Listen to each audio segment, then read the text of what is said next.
গলার আওয়াজ দেখছেন? ক্ষমতায় যদি যায় এদেশে টিকতে পারবো? গলার আওয়াজ তো সত্য কথা বলি দেখে গলার আওয়াজটা বড়। আপনারা তো পকেটে চুরির টাকা আছে বলে গলার আওয়াজটা ঠান্ডা, কারণ মাথাটা ঠান্ডা।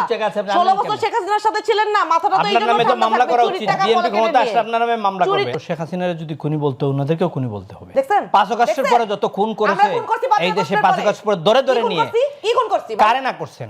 4বার জাতীয় পার্টির অফিসে গিয়ে মানুষ খুন করছেন। এখানে কে ভিতরে জলে মরছে? জাতীয় পার্টির অফিসে যখন হামলা হয়েছে আমরা যাই জাতীয় পার্টির অফিসে? একদম না। হাসনাত আব্দুল্লাহ তার ফেসবুকে দিয়ে বলেছে আসেন এখানে জাতীয় পার্টি করার জন্য। এনসিপি কিন্তু আপনাদের পক্ষে স্টেটমেন্টও দিয়েছে, যদিও আনুষ্ঠানিকভাবে না।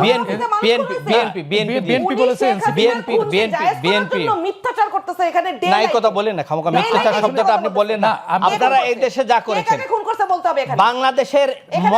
বাংলাদেশের 53 বছর যে মবক্রেসি হয় নাই, মানে এই মবক্রেসি 5 আগস্টের পরে মবক্রেসি গোষ্ঠী কিলায়, আমি মবক্রেসির উত্তর দিব। মবক্রেসির গোষ্ঠী কিলায় অবশ্যই উত্তর দিব। ওনাদের জন্য একদম রাস্তা বিএনপি ছাড়া এই দেশে ওনাদেরকে কেউ ঠিক করতে পারবে না। যেই বিচারপতিরা বুঝছেন, বিচারপতিরে কানে ধরে নামায় দিবে। বিনা বিচারে মানুষকে সুষ্ঠুভাবে বিচার না কইলে, মানে 5 তারিখ পর্যন্ত 5 তারিখের পরে মবক্রেসি করে রাষ্ট্রপতি সরাইতে গেছিল, সেনাবাহিনী প্রধানকে সরাইতে গেছিল। এরপরে আমরা আপনার কাছ থেকে শুনবো, আপনার কাছ থেকে এখন যে পর্যায়ে গেছে এখন আর হচ্ছে না তো। এখন আর ওনাকে স্পেস দিলে আমার স্পেসে থাকবে না। আপনার কাছ থেকে শুনবো। আমি কথা বলতে পারবো না, উনি কথা বলবেন। ওনার ক্ষমতা বেশি। আমি এখন ছোট করে বলেন। শেখ হাসিনার আমলে টাকাগুলো পকেটে আছে না, ক্ষমতা বেশি তো কথা বলার অধিকারও বেশি। না প্লিজ আপনি বলুন। আমরা যেই বিচারপতিদের অপসারণ চেয়েছিলাম সেই বিচারপতিরা নিজ মুখে বলেছে যে আমরা শপথবদ্ধ রাজনীতিবিদ। তারা কি ন্যায় বিচার করেছে? বিএনপির ভাইরা যখন জেল খেটেছে তখন যারা জামিনের জন্য গিয়েছে জামিন দিয়েছে, অন্যায়ভাবে মিথ্যা মামলায় তাদেরকে জেল খাটতে হয় নাই? তারা লেজিটিমাইজ করেছে, জেল খাটতে হয় নাই? বিনা বিচারে জামাত বিএনপির নেতাদেরকে জেল খাটতে হয় নাই? সেই সময় এই বিচারপতিরা কি ন্যায় বিচার করছে? আমার নামে 4টা মামলা করছে। আমার নামে 4টা মামলা। আপনার নামে 40টা মামলা দেওয়া উচিত, কারণ আপনি খুনের দোষর, শুধু দোষর না। আমার আওয়ামী লীগের পরে আপনি এইখানে স্বাধীন বাংলাদেশে বসে আমাদেরকে বলেন খুনি, আমাদেরকে বলেন খুনি। একেবারে ছোট্ট করে মবক্রেসি এইটা উনাদের বানানো। গলার আওয়াজ দেখছেন? ক্ষমতায় যদি যায় এদেশে টিকতে পারবো? গলার আওয়াজ তো সত্য কথা বলি দেখে গলার আওয়াজটা বড়। আপনারা তো পকেটে চুরির টাকা আছে বলে গলার আওয়াজটা ঠান্ডা, কারণ মাথাটা ঠান্ডা। 16 বছর শেখ হাসিনার সাথে ছিলেন না, মাথাটা তো এইজন্য ঠান্ডা। মামলা করা উচিত, বিএনপি ক্ষমতা আসলে আপনার নামে মামলা করবে। আমরা ছোট্ট একটি বিদেশে থেকে ফিরে দর্শক আর কেবল প্রশ্নগুলো সহজ নিচ্ছি, ছোট্ট বিরতি, আমাদের সঙ্গেই থাকুন। এই মুহূর্তেও বিভিন্ন জায়গায় শেখ হাসিনার দুঃখে কান্দে। তারা এক ধরনের অপরাধী, তারা 15 বছর দুঃশাসনকে এক ধরনের লেজিটিমেসি দিয়েছে, কিন্তু আপনারা বলে আমারেও ডাকে নাই, তাদেরকেও ডাকে নাই, আমাদেরকেও নির্বাচন করতে দিতে চাইতেছে না, তাদেরকেও ছাড়া নির্বাচন হইলে নির্বাচন সুষ্ঠু হবে না। তারা যখন অন্যদেরকে ছাড়া নির্বাচনের এই আমিডামি নির্বাচন করছিল, তখন কি তারা জনগণের সামনে এসে বলছিল যে আওয়ামী লীগের এই কাজ আমরা সমর্থন করি না? তারা তো সুযোগ সুবিধা ভোগ করছিল। তারা সুযোগ সুবিধা ভোগ করে নিজেরা আরামে আয়েসে দিন কাটাইছে, আর যতগুলো টাকা বাংলাদেশ থেকে লুট হয়েছে সেই টাকার খোঁজ নিলে তাদের পকেটেও বাইর হবে না। ওনারাও তো আবার অভিযোগ করছে যে ওনাদেরকে বাইরে রেখে আপনারাও একটা আমিডামি নির্বাচন করতে চাচ্ছেন এই নির্বাচনকে। শুনেন, এই বাংলাদেশে এই এত বছর পরে এই প্রথম সমস্ত রাজনৈতিক দল নির্বাচনে অংশগ্রহণ করছে, কেউ কারো পেটে ঢুকে যাচ্ছে না। হ্যাঁ, কোন কোন দল আপনারা তো ঢুকে গেছেন, আপনাদের এনসিপি তো আরেকটি দলের পেটের মধ্যে ঢুকে গেছেন, সেই অভিযোগও আছে। এখন বললে আরো অনেককে অ্যাটাক করতে হবে, অ্যাটাক করতে চাই না কিন্তু বলতে হবে। না, আমরা কাউকে অ্যাটাক করব না, কিন্তু ফ্যাক্ট তো ফাইন্ড করতে হবে। এই প্রথম বাংলাদেশে সমস্ত রাজনৈতিক দলের অংশগ্রহণে নির্বাচন হচ্ছে এবং যে যার প্রতীকে নির্বাচন করছে। কোন কোন রাজনৈতিক দল ছোট, তারা যখন জোট করেছে নির্বাচনী জোট, তখন যেহেতু তাদের প্রতীক এবং তাদের রাজনৈতিক অবস্থান নিয়ে তারা স্ট্রং বিলিভ হয়তো করতে পারে না বলে তারা একটা বড় রাজনৈতিক দলের প্রতীকে নির্বাচন করার জন্য তারা মার্জ হয়েছে। এইটাকে আমি ক্রিটিক্যালিও দেখতে পারি, আবার তাদের জন্য ভালো হয়েছে বলে খুশিও হতে পারি। রাজনীতির জন্য ভালো কিছু দেখেন, কিন্তু দল বিলুপ্ত করে এটা আমি তো বললাম তো, আমি তো গুড সাইন মনে করেন আপনি? না, আমি তাহলে রাজনীতি কই থাকলো? অবশ্যই আমি এইটাকে গুড সাইন মনে করি না যে একটা রাজনৈতিক দল তাদের নিজস্ব স্বকীয়তা, নিজস্ব রাজনীতি বাদ দিয়ে নিজের রাজনৈতিক ব্যানার গুটিয়ে পরিচয় গোপন করে। আমি এখন এখানে একজনের নাম স্পেসিফিক্যালি বলবো। হ্যাঁ, সবার জন্য আমার এত দুঃখ লাগে না। আমার ববি হাজ্জাজ ভাইয়ের জন্য আমার লিটারালি আমার ভীষণ ভীষণ দুঃখ লাগছে।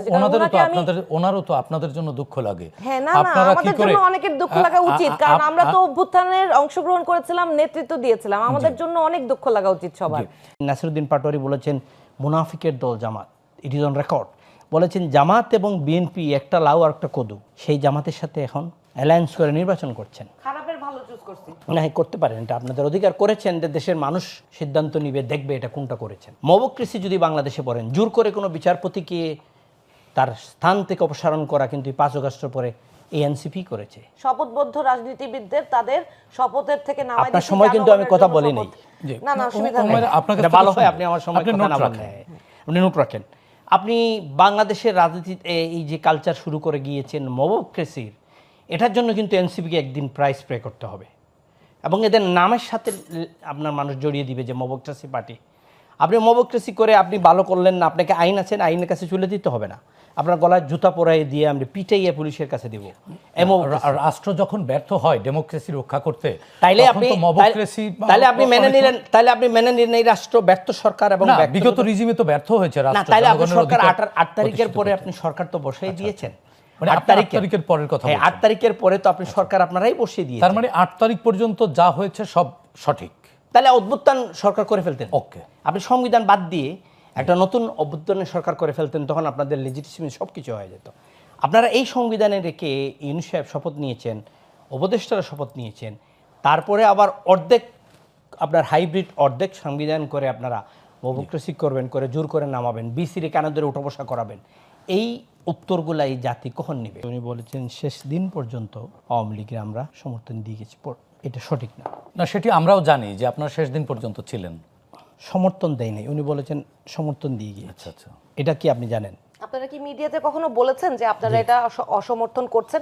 আজ পর্যন্ত আপনাদের দল থেকে বিবৃতি আসে, দুঃখ লাগে ভাই, কষ্ট লাগে। আজ পর্যন্ত শেখ হাসিনার দুঃখে ওনাদের জিএমটা সেই প্রতিবাদ আমরাও করি। হুমায়ুনুর আপনার কাছ থেকে শুনবো। 14 জুলাই যখন জামাতকে নিষিদ্ধ করা হলো রাজনৈতিক নির্দেশনায়, প্রজ্ঞাপন দিয়ে, ওইখানে কিন্তু 14 দল ছিল, আর আওয়ামী লীগ ছিল, জাতীয় পার্টি ওখানে ছিল না। জাতীয় পার্টি চেয়ারম্যান জিএম কাদের বলেছেন, আমরা কোনো রাজনৈতিক দলকে এক্সিকিউটিভ অর্ডারে নির্দেশনা দিয়ে বন্ধ করার পক্ষে নয়। বক্তব্য দিয়ে সৈয়দপুরে এয়ারপোর্টে নেমেও এই বক্তব্যটা দিয়েছেন। এই আন্দোলনের পক্ষে জিএম কাদের বক্তব্য অজস্র আছে, যে উনি বলেছেন না, ছাত্রদের ন্যায্য আন্দোলন সুন্দর করে বসে কথা বলে এটা সমাধান করার প্রয়োজন। এইটাদের পক্ষে আমাদের সমর্থন যে না, তার প্রমাণ হলো আমাদের ছাত্র সমাজের যে সভাপতি ছিল মামুন, যে ছেলেটা আজকে জামাতে যোগদান করে জামাতে চলে গেছে, জামাতিরা ওনারা নিছে, বক্তব্য দিছে কালকে, আপনি রংপুরে দেখেছেন যে ছেলেটা মামুন, এটা কি আমাদের ছাত্র সমাজ সভাপতি ছিল। এই আন্দোলনে শরিক হয়ে পানি পর্যন্ত দিয়েছে, নিজস্ব দল নিয়ে আপনার আন্দোলন করেছে। আরিফ নামে আমাদের একটা ছেলে 14 দিন জেল কেটেছে আপনাদের রংপুরে, আমাদের এই আন্দোলনের পক্ষে ছাত্রদের জন্য। আমরা শেষ দিন পর্যন্ত কখনো সরকারের পক্ষে ছিলাম না, এই কথাটা ঠিক না। আমরা এই সরকারের সাথে ইলেকশন করেছি, যেটা আপনার 14তে আপনি ধরতে পারবেন, 24টা ধরতে পারবেন, 18টা ধরতে পারবেন না, কারণ 18তে বিএনপি ডক্টর কামালের জামাতে ছিল, ডক্টর কামালের নেতৃত্বে বিএনপিও ছিল, সবাই অংশগ্রহণ করেছেন। আমাদের এই 14র জন্য আপনি প্রশ্ন করতে পারেন, নিশ্চয়ই এটা প্রশ্ন করার প্রয়োজন, এবং আমি মনে করি ছোট করে বলতে হবে। আমার আরো একটু প্রশ্ন আছে আপনাদের দুজনের কাছে। দ্বিতীয় হলো, আমার এই যে হুমায়রা বলছেন যে এই দলটাদের নিয়ে, এই দলটা কী ধরনের ফেসিবাদকে সহযোগিতা করেছে। আমি যদি নির্বাচন করে এই সরকারের সাথে থাকি, বর্তমান নির্বাচন কমিশন এবং সরকার নিয়েই তো আগামী দিনে আর একটা প্রশ্ন তৈরি হচ্ছে। বর্তমান নির্বাচন যে সরকার বসেছে, বলেছে যে আমরা নিয়োগ করতে ছাত্রদের, সেই ছাত্ররা গিয়ে কিন্তু জাতীয় পার্টির অফিস 4 বার পুড়তে চেষ্টা করেছে। সেই ছাত্ররা এখনও চেষ্টা করছে জাতীয় পার্টির মিছিলে, নির্বাচনী মিছিলগুলো বন্ধ করার জন্য, নির্বাচন থেকে এখনও সরানোর জন্য গিয়ে আপনার নির্বাচন কমিশনের করছে।